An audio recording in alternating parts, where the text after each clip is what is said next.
Welcome back to Sika Strength and welcome back to the Sika Stand news show. Most Mondays, pretty much every Monday, coming to you with weightlifting, powerlifting and all that athletic goodness. Today's news show is brought to you by the Sika Strength app on iOS and Android. Because Tian Toa is our first up here today and he's doing a squat, why not check out the Rotate Your Squat program part 1 and part 2, and there'll be a low bar squat program coming to the app in the near future, and because it's been requested, a front squat program, because so many people have been running the RTAs as front squats and they've been doing sets of 10 in the front squats, and we like psychopaths. We just don't want you to have to do that anymore. Now, first up, we've got Mr. Tian Toa with this 240 kilo front squat. He said 80%. So Tian Toa was retired from international competition. The current rumor, the current kind of status is that he's going to be doing the Chinese national games next year. I checked with Squat Jerk journalist Yilin, who would know Tian Toa quite well, and I said, is he going to do Worlds this year? And he said, very unlikely. So I'm still glad he's still training, though. That's kind of what I take from this. Not only is he still training, he still looks to be in good shape. Like, that squat looks very much up there with not his best numbers ever, but he's definitely not too far away from it. He hasn't taken a big break off or anything like that. Nothing screams not in an Olympic quad like wearing board shorts to training, though. See, my concern with that is a good point, and you may remember when Ilya was on a comeback and he started wearing board shorts when he trained in Romania, and I said it at the time, I said this isn't very reassuring. I said this is concerning. He started wearing CrossFit Reebok t-shirts, CrossFit Reebok board shorts, and I got really concerned. So this might be okay, because if this is Tian Toa's actual retirement, then maybe it's okay. But very nice 240 kilo front squat. Not many people can say they can front squat 240 kilos, especially at 90 odd kilos. Oh, there's a fishing picture. Press the wrong button. Crazy back development on that fishing picture, though. Outrageous. Oh, we're speaking of outrageous, we are loud. Next up, we've got Blaine Brooks. Speaking of outrageous is right, with this 205 kilo split jerk, and absolutely destroys this 205 kilos. He's 22 years old. He's young. It's a really very powerful split jerk, if you get what I mean by that. Really, really nice dip and drive. Like, a lot of the time when people are kind of getting up to maximal weights, you'll see that dip and drive not getting the attention it might deserve, or kind of sneaking underneath the bar a bit. Very, very powerful here. He also looks to be in quite a light weight class. I don't know, is he in 89? Or maybe, actually, he says hashtag 96, so he's around 96 kilos. But really, really nice. I've never heard of him before. I'd seen some of his clean and jerks before, but this jerk was definitely something that really stood out for me. And obviously, the new show, it's a hard cut to make, and USA has a lot of great lifters at the moment, more than ever. He's hashtagging LA 2028 as well, which is very, very interesting. And if he could put this on the barbell as a 96, that's not a bad chance, but he'd probably have to be an 89. Hopefully, they keep the weight classes the same for LA 2028 and just give athletes a chance. Definitely. But big ups for Blaine here for hitting this lift. Does it remind you of Nino recovering? Not really. With an elbow? I know what you're talking about. Am I just stirring the pot? I think you're just stirring the pot. I'm just stirring the pot. I think you're just making people angry, Owen. I hope so. Now, here we've got, not deja vu, we've got Alexei Churkin with a 270 kilo back squat double. Remember, he's a 73 kilo lifter. We had him for a 273 kilo back squat single 2 weeks ago. Last week we got the news, and I was thinking, why were we seeing this? We got the news last week that Kazakhstan will almost certainly be back at the Worlds this year after a brief hiatus from having too many positive drug tests. They found out then, of course, that the drug tests were due to contaminated chicken and horse, I believe is what the story was. So we saw Alexei snatching 170, which is a couple of kilos over the world record in the 73 kilo class. So what do you make of this, Darren? The standout thing here is the speed of the first rep. I cannot get over it. Obviously, we saw a 270. Was that 3 weeks ago we saw the 270? 2 weeks ago. 2 weeks ago. And when Owen pulled up this video earlier on today, I said, Gareth, we've already had this video, but we actually hadn't. And the speed of the first rep is obnoxious. Putting this into perspective, this 270 for reps, I'm going to say, let's say be really generous, and a 290 for a single. Maybe 285 I think is probably a bit more accurate. But if you're in with 290, you're looking at probably up there with some of the best squatters in weightlifting ever. You know, we had You don't really have a lot of reference for what these kind of lightweights, whatever you want to call this class, featherweight, bantamweight, I don't know which one it is, in terms of weightlifting over the decades. What this would put him in terms of all-time squatting ability for a weightlifter, I'd have to imagine if he put this all out in 1RM, it's really far up there. It's super high up, I'd have to imagine. There's probably not more than 10 or 15 people there. Yeah, you'd really have to think so, looking at that. Next up, we've got a South Korean weightlifter. Rock is his name on Instagram, and if you take it to Google Translate, it just tells you that the South Korean characters are some kind of herb. So if someone actually does know Rock _ S's name, I would be very interested. I must ask Yang O. But he put up this 130 kilo snatch and 173 kilo clean and jerk. I love how vertical he is at the top of this. There's no kind of leaning back. He's really, really efficient as a lifter. Very nice movement overall. Very standard technique, actually. Just a nice sweep back off the floor. Very nice vertical extension. He seems to be super consistent every time he's lifting, which is always something we love to see. We were just talking about Liu Xiaojun the weekend on his technique and how active he is in the turnover, and here's another good example of how active he is in turning the barbell over.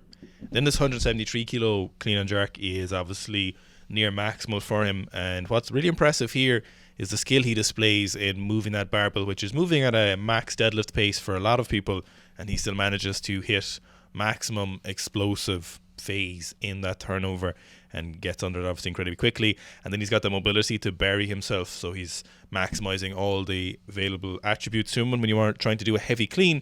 And then of course the jerk is superb, which is impressive how well he jerks it given how hard that clean is.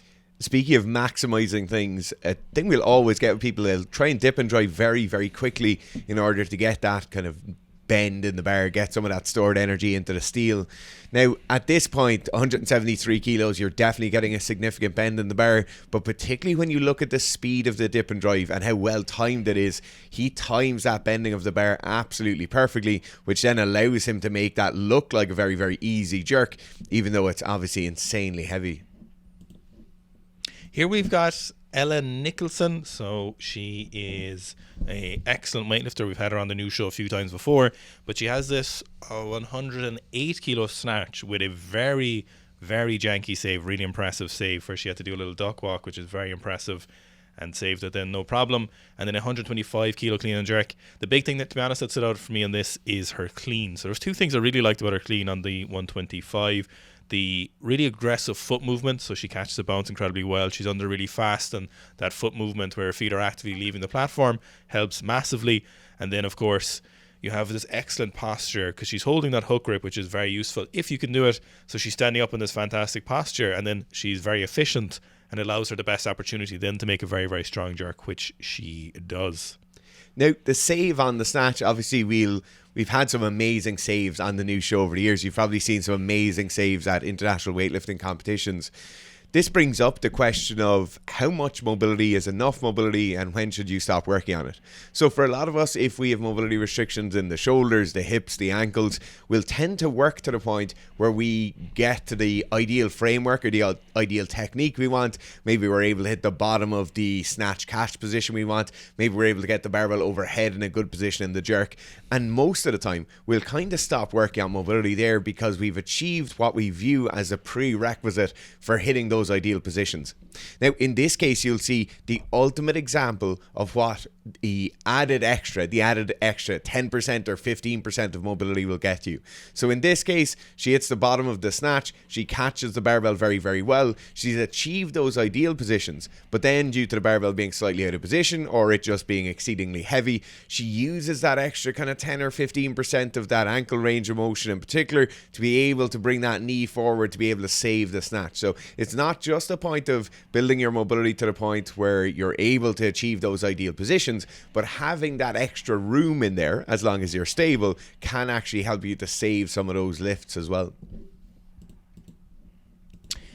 Here we've got Ruslan Nuridinov, who is an OG in lifting. He would have been active even in the 2011 Worlds, so he is a fantastic lifter, probably a 102 at the moment. Didn't see him at the Olympics. Obviously, his compatriot is not a word, is it? I feel like it is.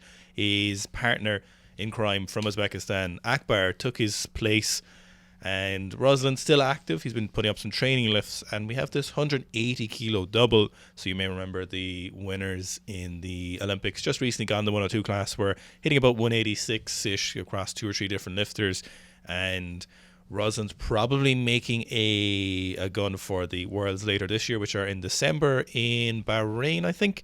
So there's a big training block ahead of them there. We've got 3 or 4 more months, which is pretty crazy. And I assume Ruslan is probably going to try and make a statement there. And it's great to see him still lifting, given, you know, how many lifters we've seen from that era have kind of retired or left the sport in the competitive fashion. Now, a lot of the time when people make doubles like this, where they're maximal doubles, they kind of drop the first one, and you're never really sure if they were going to make that first rep, and it's just maybe it's a miss and then a single, which would make it a double. In this case, there's absolutely no doubt whether he was going to make that first rep. And if you are going to be dropping the first rep on a double or a triple, you want to be in that place where there's absolutely no doubt about you making it. You'll see he really sticks to that position. He holds it for that split second. He's even at the point where he's about to stand up and then he's dropping the barbell. This just leads to you being much more confident, you building better momentum through training, and hopefully leads to you being able to do a double at 180 kilos like he can here. Ruslan's been committed to the red Ram 2s for quite a while, which I do also really appreciate. Now here we've got Bak Ju Hyun, maybe, with some block lifts from actually a couple of weeks before the Olympics, but we did miss them, and it was worth having a look at them considering the weights he's using. So he was a 73 kilo lifter, and obviously he went to Paris. Didn't have a great day. Well, not a great day for him, I suppose, not getting a medal. He put some gutsy attempts up, but it wasn't the B. And he posted this 160 kilo block snatch, which looks very good. 195 kilo clean and jerk, which also looks very good. And then he posted a 205 kilo clean in that same session, but the jerk was no dice, no cigarro, no bueno. Yeah, he's definitely very, very good at lifting from the blocks. You'll see it on the 160 and you'll see it on the 195. How efficient he is at getting underneath the bar. He has really, really good extension, but he works very hard to get under the barbell well. That gets him to the point where he's able to do 205, but 205 is probably never going to be possible to jerk it when it looks quite that heavy. The most interesting story I know of Bak Ju was when we were in Korea last year. He hit his nuts on a clean and was out for the count for a few minutes, and he came back and made a heavier clean and jerk that was pretty close to the world record in his weight class at the time. So, you know, Bak has got that David Goggins in him. He's got the dog in him. Yeah. Now, the system, generally, we don't see the male team lifting off blocks hugely and look at their programming and seeing how they're training. The female side lift off blocks very, very regularly, and they like to get some heavier weights, and they probably have some good reasons for that. And we don't see the male side doing it hugely. Now, we do see it sometimes for sure, but it's not a major feature, so it's interesting to see Bak lifting off the blocks, and obviously doing a very, very good job of it. Whoo! All right. Oh. We're going to speed run some Marin's lift here. We're almost getting a Marin section in the new show if he keeps uploading. I feel like 5 weeks or more, yeah, you kind of get a spot. Yeah. Let's speed run these, right? He put up a load of them again. It's a shame not to look at them because they'll probably be gone in a few weeks. I assume we'll run out of cool lifts. First one, 210 kilos. I've got to say, the speed under the clean for Marin, real impressive, really fast under, really aggressive, and what makes great weightlifters great. So 210 single. So good. So good. So good. Next, we've got a 195 2+1. And this 195, I feel like he could have power cleaned that twice.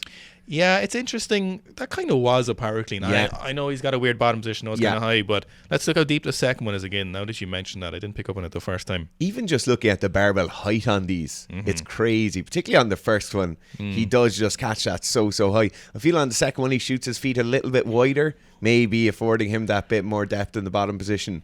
But on the first one, he's definitely capable of power cleaning that.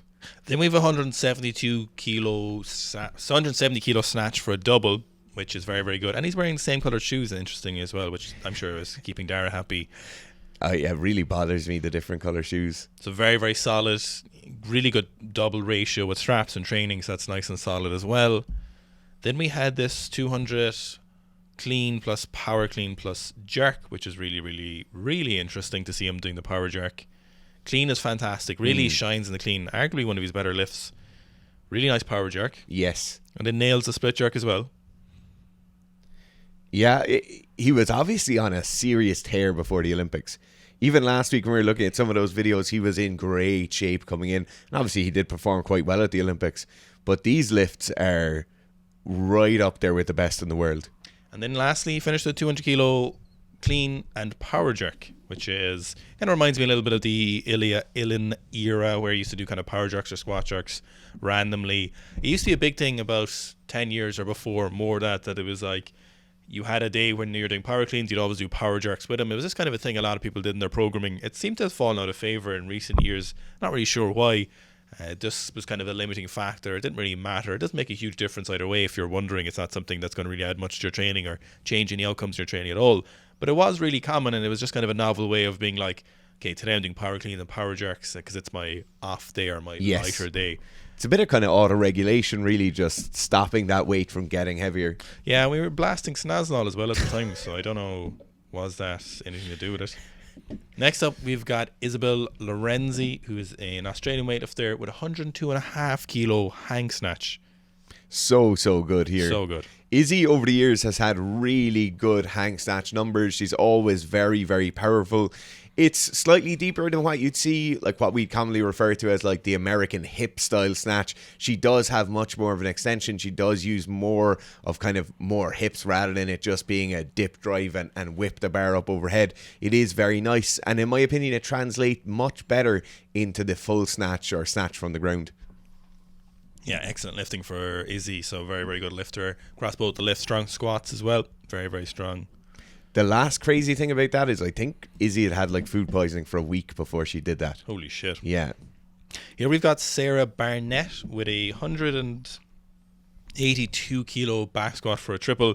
Really, really strong, obviously. You know, any female athlete squatting 182 kilos for reps, no matter what the weight class is, light or heavy, it's incredibly impressive. But what's even more impressive with these is just how smooth and consistent the technique is, how nice it is. No change in her upper back angle, no major flexion.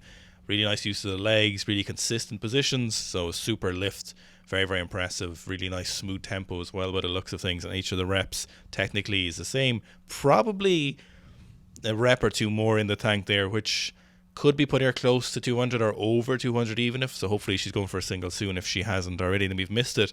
But she said hot dogs are up. What I really like this or about this as well is Owen talked about that upper back position staying super consistent with the lighter weight class athletes and a lot of female athletes. As they're driving up out of the bottom position because they have that extra mobility, we'll tend to see those elbows moving up a bit to try and maintain that tension in the upper back, shorten down some of those muscles a bit. But you see just how consistent it is here. So elbows are behind the level of the back and they stay behind the level of the back in the same position the entire way through. In my opinion, it's a better way of doing it. It just keeps your back in a more consistent position and stops you having that kind of maximal isometric hold once you go to that end range of motion with the elbows. So this is completely off the wall now, right? But last year when we met Tashiki, we were asking, because obviously his certain muscle groups gotten bigger, his biceps, shoulders and stuff, just because you mentioned mobility there. Mm-hmm. He said his mobility actually got much better as he lost the fat mass. He said it just was better even though the muscle mass was bigger. That's strange. I don't think we got that on a video, and I just wanted to put that out there on the internet for people to think about and chew on. And maybe that's the problem with my mobility. What if you have neither muscle nor fat? Next up, we've got Akbar. So Akbar has graced us with some big pre-Olympics lifts, and this is the best part of the Olympics every 4 years. Try and remember this now for next time in LA 2028. We've got 4 years. Try and remember, be ready, be excited for the post-comp lifts, big training lifts. And we've got a 195 kilo snatch, which is 9 kilos over what anyone else did. 225 kilo clean and jerk, and then we had 235 kilo clean. He said C and J, but I think that might have been an accent, but he didn't show us the jerk. He could be holding back for the Worlds later this year, I would think, though. I'm just going to nail my colours to the mast here, Owen, and say we need a 112 kilo class for Akbar. I think we needed a 120 120? 120 is a big boy class. I think Akbar, given another block at a 102, I think we'll see some bigger lifts from him, judging by these lifts. I'm surprised he didn't snatch more at the Olympics. Yes. Bit disappointed in his clean and jerk, but they're big, massive fucking weights, like, so you can't knock him there. But the snatching, I thought he'd snatch a little bit better, and it would have gone better for him had he made the snatch. And obviously, I don't know if he was crying because he got silver or crying with joy that he got silver. But a lot of these athletes are crying because they've lost, like they're the first loser in their heads, which is tragic, but it's what makes them what they are.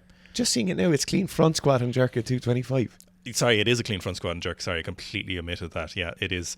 What in God's name is going on? He's a horse. That's what's going on. He is the horse. The 235, I'd like to know if that happened, but I love Akbar. I think he's a great lifter. He's just such a joy to watch. So I hope we see him this year in Worlds, and hopefully they just, give him a chance to flourish. What I love about Akbar as well is when you see him lifting, there's always that aura of quiet confidence about him. There's no kind of crazy hype about it. He just walks out, he smashes lifts. Here we've got Colton the Limit Breaker, or Colton Engelbrecht, and he is deadlifting 400 kilos for a set of 7 on the sumo deadlift. He said this matches Jamal's Browner on his set of 400 for 7, but he's challenging Jamal to do a set of 8. I have to imagine this and Jamal's 400 for 7 are the most reps we've ever seen someone do at 400 kilos. Like maybe Eddie or Tor might have done more, but I'd be hard pressed to see them do much more than 7, to be honest. But maybe it's hard to know. Yeah.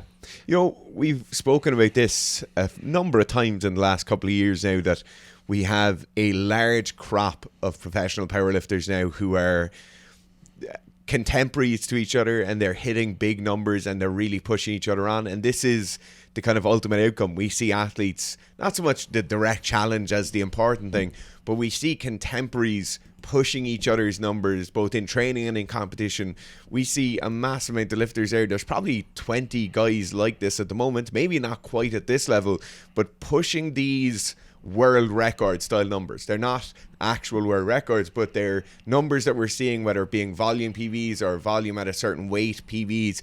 They're hitting them in training, documenting themselves hitting them in training, and then other athletes are coming in hitting it. And this is what will really push a sport. This is where we get big rivalries, pushing those numbers up. It's what makes the biggest difference in competitive sport, is having other people around you to push them. We've seen it happen in a slightly different way in weightlifting, where you have a single kind of golden child push those numbers up, but having contemporaries competing against each other that are so much, it's so nip and tuck at this level that it really makes a difference. Okay, so John Hack is 5 weeks out currently from the competition he is doing, and he's put up a few massive lifts since the last news show. This is definitely the strongest he ever looked this far out from the competition, as far as I can tell. You got 260 kilo bench press, which is obviously massive. Let's just watch it again, actually. There's not even thinking about it. Yeah, let's just watch the 260 kilo bench press again. So 260 kilos. This again is in City Gym in Limerick. So any powerlifters traveling in Ireland, City Gym's a great gym to go to. That's the place to go. Place to go. And 260 kilos as well. So I think he's done 275, has he? Or maybe he missed 275. I think he's done 272 or something in comp. Okay. I'm not sure what he's done his best in training is. Like, we're still over a month out from that competition, and he is right up there at maximal numbers, like 95%.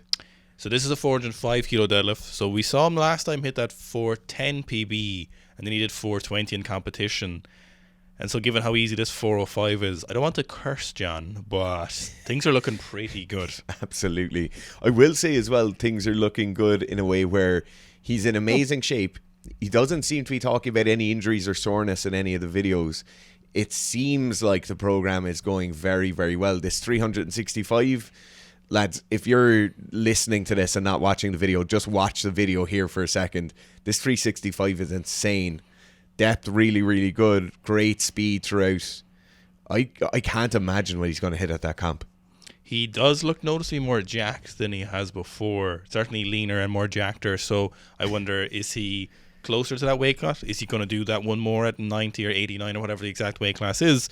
And then is he going to, hopefully, what me and Dara want to see, or Dara and I see, is, something like the 110 kilo class for John, or at least 100. Yes. Train at 110, come out to 100. I'd say you do some outrageous lifts, and I hope he's thinking that as well, because it certainly is something that we all need to see, because they would be outrageous lifts. So you've got 260, 405, and a 365. So some big numbers for Mr. John. Here we've got Dawson Wintan. and he's benching 530 pounds for a double. 530 pounds is just about 240 kilos. Very, very interesting bench setup. Yes. Yeah, definitely. There's a few things. So some people in the comments are talking about hips coming up off the bench, whatever. If this isn't in competition, hips coming off the bench isn't something we're really going to comment on right now, right? What I find very interesting, firstly, the speed off his chest on the first rep. But secondly, and probably more important, is there being no time to reset at the top. He basically just pops those elbows and locks them out and goes straight into the second rep. Now, weights this heavy on the bench, obviously bracing on the bench is massively important, but particularly when the lockout is that strong on the first rep, there'll be a bit of movement. We might get some scapular movement on the bench, we might get creeping up towards the upper traps a small bit more, and to go straight into the second rep there is an unbelievable skill to be able to do. Massive lifting. Now, here we've got something a little bit interesting. It's Jannik Sinner, who's a tennis player, tested positive for clostebol in March. Now, the ITIA, the testing agency, cleared him after 2 positive doping tests. So the story goes that the clostebol was in a cream that was sold through an over-the-counter spray that his physio had given him to treat a cut. Now, that cut would certainly heal pretty well with some anabolic androgenic steroids in that, but it raises an interesting recent trend in the testing agency in international sports across a couple of different sports, and weightlifting seems to be included in that. So obviously a couple of years ago we had stuff like the Rodchenkov affair, we had the Winter Games in Russia, we had a lot of that stuff come out. Then we had the manifestation of the International Testing Agency, separate from WADA or separate in the organizational name, and they were proceeding to test athletes independently. And we saw a few cases, specifically in weightlifting, for example, where they were testing people who were clearly getting away with stuff before. Most notable of those would have been Liu Xiaojun, who they caught for using APO in China, which was unheard of in weightlifting before, certainly in the current generation. Then we would have seen stuff like Dmitry Chumak attempting to bribe an ITA officer. They rejected the bribe and obviously sanctioned him for that. So it's been interesting. We've saw stuff like the Chinese swimmers, a team of 20 odd people getting off based on poor management of nutrition, and the idea was that it was contaminated meat for this performance enhancing drug that they tested positive for. We have Kazakhstan team coming back early because they also ate contaminated chicken and horse. We had the case with Wes Kitts magically having his ban ended for a positive test that he took in competition for a substance that was an out of competition legal substance, but he was competing that day, so they sanctioned him for it, but he made it in time for the Olympics. There's been a lot of cases of this, and I think it's marking an interesting trend that what we thought was going to see was that the ITA were going to clean up sports a little bit more aggressive, and they seem to be going after people, but what seems to be happening now is that it's not happening. Thank goodness. Thank goodness. Yeah, very much I'm of the opinion now that what we're seeing is a certain precedent has been set, and that precedent being set of unintentional use, whether it be through tainted supplement, whether it's a food stuff, whether in this case it's an over-the-counter topical cream they're applying. Those precedents, which we have seen for the last 15 or 20 years, where maybe we'd see an athlete, maybe it's Ostrine in their supplement, and maybe it's the supplement brand will come out and give a written testimony stating that there could have been Ostrine in that sample. Once we set this kind of precedent, and the precedent being here is the level of the bar, if your excuse is at that level or above, you're basically able to get off. And it's always the same way. The first few people to carve that path, it's difficult to make that case. Every single case that comes out following that becomes easier and easier for you to make the case that it was non-intentional use. Now, we're not saying for a second that this was intentional use, but what we're probably seeing here, or what we're commenting on, is this trend of a positive test being followed by some proof of non-intentional use, and then the case or that particular sanction being dropped. And so over the next 2, 3, 4, 5 years, as we approach LA and beyond that, we're probably going to see more and more of these cases, up to the point where a rule is changed. And that rule change might come to the point where athletes are now signing on to a slightly different agreement. At the moment, the burden always falls on the athlete's shoulders. That burden to make sure everything you put into your body has nothing in it. That burden to make sure everything is tested, whether it's clean sport tested, whether it's whatever. But we're probably going to have to see a stepping up of that if we want cases like this not to be popping up quite so often. Now, obviously, we've made our opinions on this known multiple times over the last 6 or 7 years of making videos like this. We do not care. We're not calling out any athletes. We're not doing anything like that. But we're merely just commenting on the fact that these cases are popping up more often. This particular judgment seems to be popping up more often, and it will happen more and more often to the point where certain things will have to change. So yeah, the cases of strict liability is what anti-doping agencies call it, is that anything in your body is your fault, and even if it wasn't intentional, you've still garnered the benefits of ingesting that PED that they've determined to be banned, and as such you still need to be sanctioned because you've gotten those benefits. And the idea of the sanction is not only that you should be punished for your actions, it's also to prevent you from competing during a period that they have deemed you would have increased performance from that. Now, it used to be a lifetime ban for a period of time that was available to athletes, but they deemed that unethical, that they couldn't ban an athlete from sport for life, take away their career and things like that, which is an interesting thought process. So now the maximum is something like 8 years.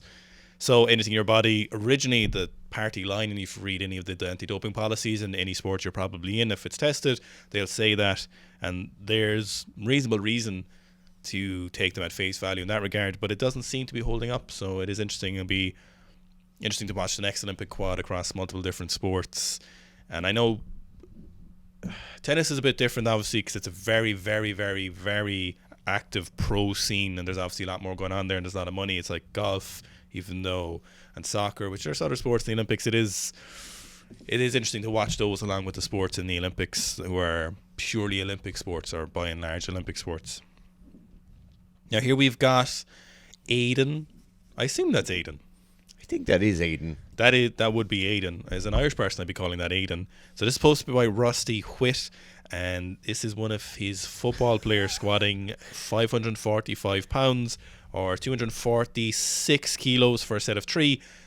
Notably about this, or quite interesting about this, is that you can see it's very fast, but this is 0.6 meters per second faster, I think. Oh no, or faster. Oh, it's at 6. I thought it was a PB plus 0.6 faster, which I suppose would be minus 0.6, but this is 0.6 meters per second or faster on his back squat for a triple, and they are outrageously fast. It looks fake fast. That's insane. It's like there's someone on either side that we can't see in the camera helping him.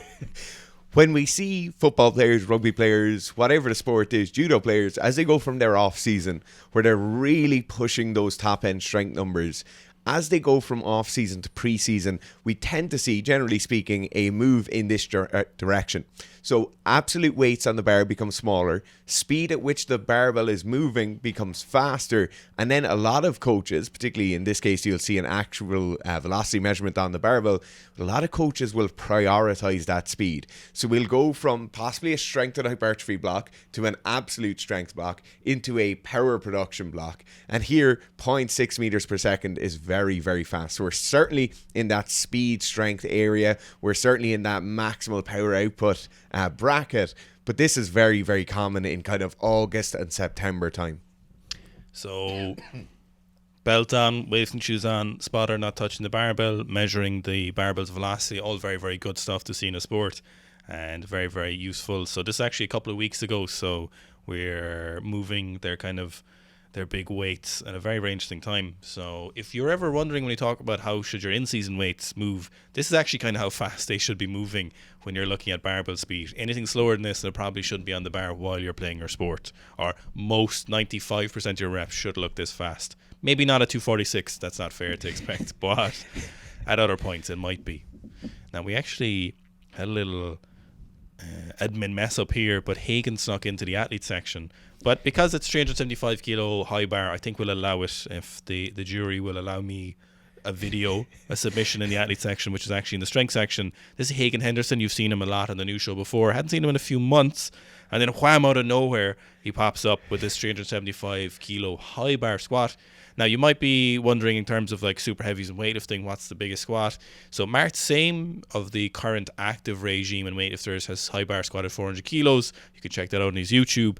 But other than that, I don't think we've seen anyone else move 375 kilos. So just to put into perspective, both for weightlifters and powerlifters, not saying one is better than the other by any means, but of course, Hagen is an active powerlifter. He's training this.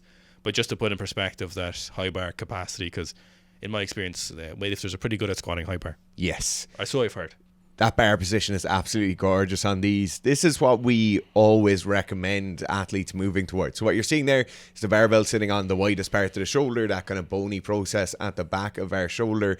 What I really like about this as well is going along with that, he has a quite moderate hand position. So a lot of time bigger athletes, bigger powerlifters in particular, will get that quite wide hand position and they'll be somewhat passive with the grip.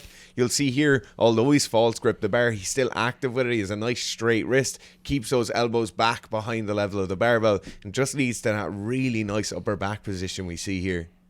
Hagen is thick. There's a lot of Hagen. Yeah. There's a lot of stacking going on here. There's a lot of Hagen. A lot of traps and neck. Yeah, there's a lot of Hagen underneath that barbell. It's great to see.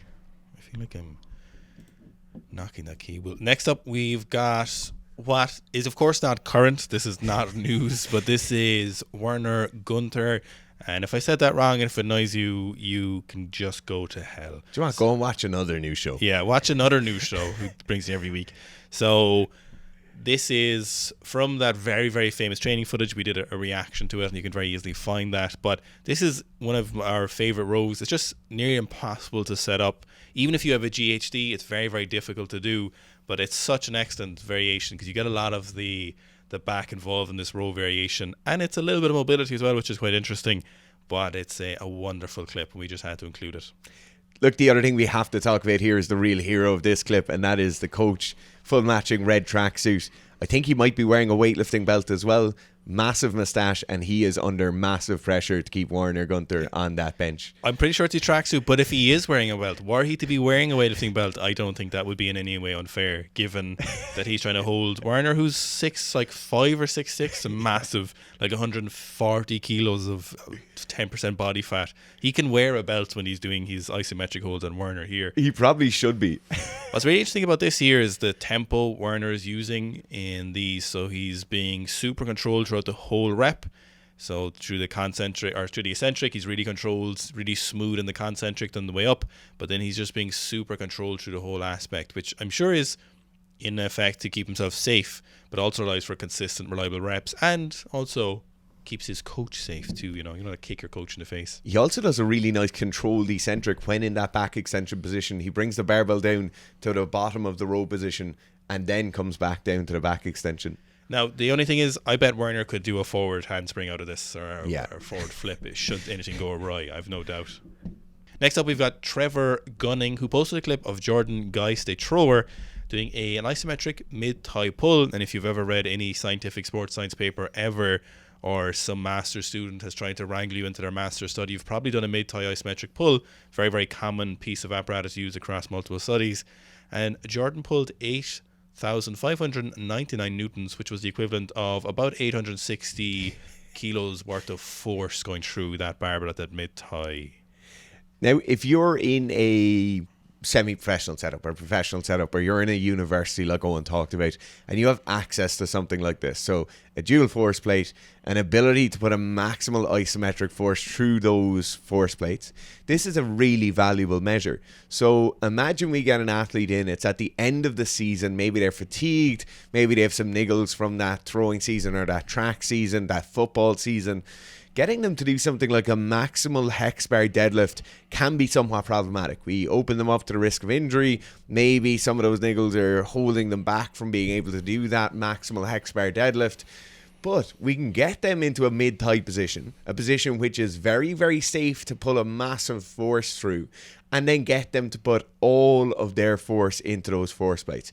This is a very, very easy test to do. It's not actually massively fatiguing. It's not anywhere near as bad as doing a full warm-up all the way up to, in this case, 800 kilos on the deadlift. Obviously, they wouldn't be going that high, but they don't have to do that same body of work to get there. It's not as hard for them to achieve those maximal values and it's incredibly repeatable. You will see validation studies done time and time again on maximum mid-thigh isometric pulls. You can bring them in 2 months later or a month later, or in certain cases every couple of weeks.